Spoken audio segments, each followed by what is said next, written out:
या दोन्ही दाम्पत्यांना शुभेच्छा देतो तुमच्या माध्यमातून। एक व्यक्ती नाही, कुणाची तरी आई वाचणार आहे, कुणाची तरी मुलगी वाचणार आहे, बहीण वाचणार आहे, निश्चित आहे त्या आजारातून 100% बाहेर पडणार।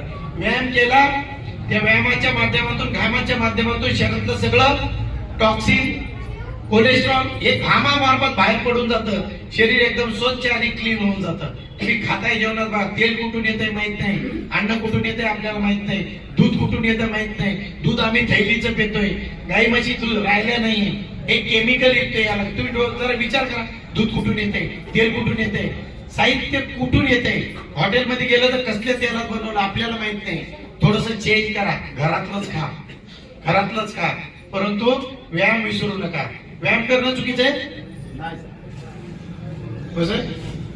चांगलं करणं चुकीचं आहे, पण चांगल्या कामाची सुरुवात झाली, निश्चित थोडासा अडथळा होईल चांगल्या कामाला, थोडासा त्रास होतो चांगलं काम चालू करायला, परंतु लक्षात ठेवा सत्य नेहमी सत्य असतं, सत्याचा 100% विजय होत असतो। तसंच यांना मी अंगुले सर आणि वनमाला मॅडमला खूप खूप शुभेच्छा देतो। तुमच्या माध्यमातून हजारो हे गाव तुमचं 100% मिळवलं, हे शब्द लिहून ठेवा। प्रत्येक माणूस आहे त्या संकटातून 100% बाहेर येणार। नको तेवढे रिझल्ट आहे सर आमच्याकडे, बीपी, शुगर, कोलेस्ट्रॉल, कॅन्सर, तुमचं काही असू दे, ते येऊन घाम गाळा, चांगलं खा,